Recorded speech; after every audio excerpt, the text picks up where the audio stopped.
Allah juga tergapai.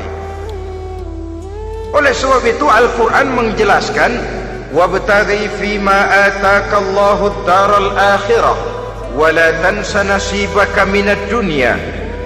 Dengan karunia yang diberikan Allah kepadamu, carilah bahagia akhirat. Wa la tansa nasibaka minad dunya, tetapi jangan lupakan bagianmu dalam kehidupan di dunia ini.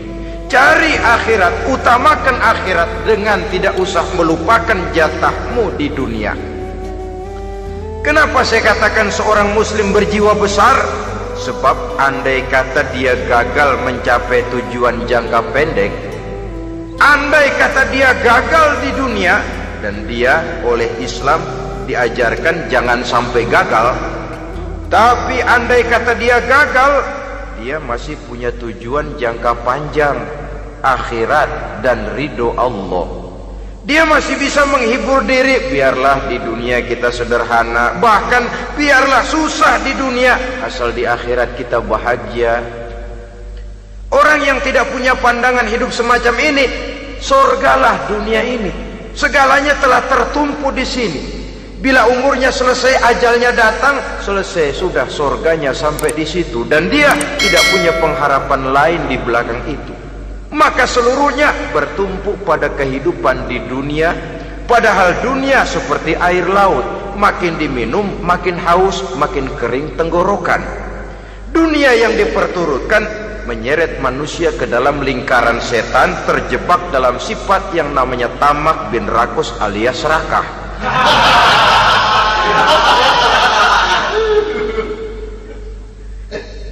Andai kata dia gagal untuk tujuan jangka pendek, dia masih punya tujuan jangka panjang, akhirat. Dia masih sanggup berkata, biar di dunia kita sederhana, bahkan biar kebelangsak sengsara susah di dunia, asal di akhirat kita bisa bahagia. Kan masih ada harapan. Yang paling bangpak, paling rusak betul, sudah di dunia sengsara, di akhirat celaka. Di dunia rumahnya gubuk, pinggir kali miring, asal hujan bocor, utang selebar warung. Bayang kagak, ngaji enggak, puasa enggak, saban malam merit mulu.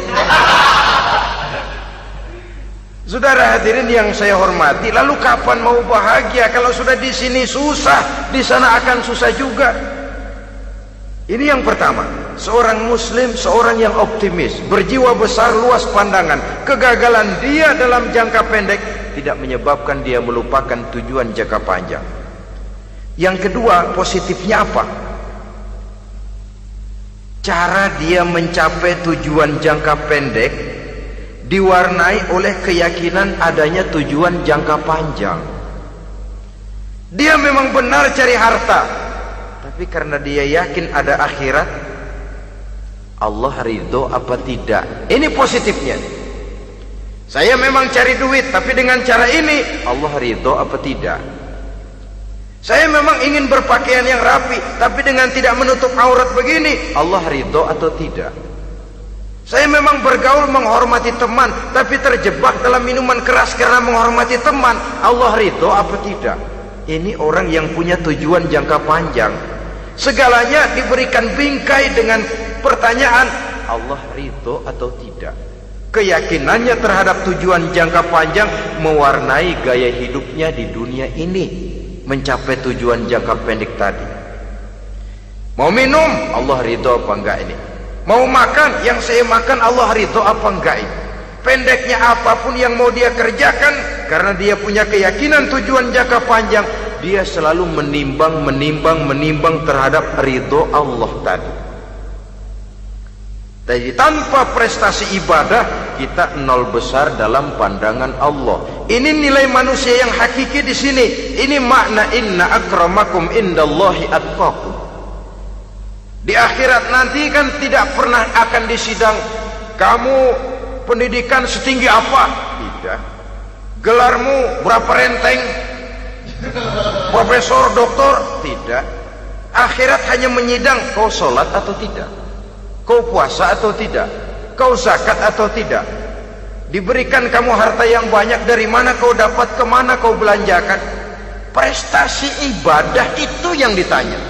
Setinggi apa pendidikan, sebanyak apa pengalaman, no problem, tidak jadi masalah di akhirat itu. Prestasi ibadah itu yang akan kita persembahkan di hadapan Allah. Itu makna inna akramakum indallahi atqakum. Kerbau dinilai dari dagingnya, makin gemuk makin mahal harganya. Tapi ada perkutut lebih mahal dari kerbau. Perkutut itu mahalan mentahnya loh daripada matangnya. Karena harga perkutut pada suaranya. Lalu di mana harga manusia? Yang paling gemuk? Tidak. Suaranya, oh kalau manusia dinilai dari suaranya, barangkali Madonna nomor awal masuk surga. Hanyalah dengan prestasi ibadah kita bisa mencapai tujuan jangka panjang, akhirat dan ridho Allah. Nah, baiklah ya. Kalau sudah jelas bahwa kita punya dua tujuan jangka hidup, jangka pendek dan jangka panjang, bagaimana Islam mengajarkan kita meraih dua ini? Pada prinsipnya Islam mengajarkan sistem keseimbangan. Dalam berbagai aspek kehidupan, keseimbangan ini nampak dengan nyata diajarkan oleh agama kita. Seperti ayat yang saya bacakan tadi. Dengan karunia yang diberikan Allah kepadamu, cari negeri akhirat, tapi jangan lupakan bagianmu di dunia ini. Dalam bentuk yang lebih nyata, bekerjalah untuk duniamu seolah kau akan hidup buat selamanya, tapi bekerjalah buat akhiratmu seolah kau akan mati besok. Manifestasinya dalam kehidupan, misalnya orang kaya diperintah membantu yang miskin, tapi orang miskin dianjurkan berusaha. Jangan mengandalkan hidup kepada yang kaya, seimbang. Kamu kaya, betul Pak, bantu yang miskin. Kamu miskin, iya Pak, berusaha, seimbang. Tuan rumah diwajibkan menghormati tamu, tamu diwajibkan tahu diri, seimbang. Jadi bagaimana kalau sudah kita bekerja di sawah, di ladang, di pasar, di kantor, anggap kita akan hidup selamanya agar timbul gairah kerja. Tapi kalau sudah sholat, anggap kita akan mati besok supaya timbul khusyuknya. Nah, titik tekannya di mana? Stresnya itu. Walaupun Islam mengajarkan sistem keseimbangan, tapi Al-Quran tetap menggarisbawahi walal akhiratu khairul laka minal, bahwa bagaimanapun seimbangnya, akhirat itu lebih utama daripada dunia.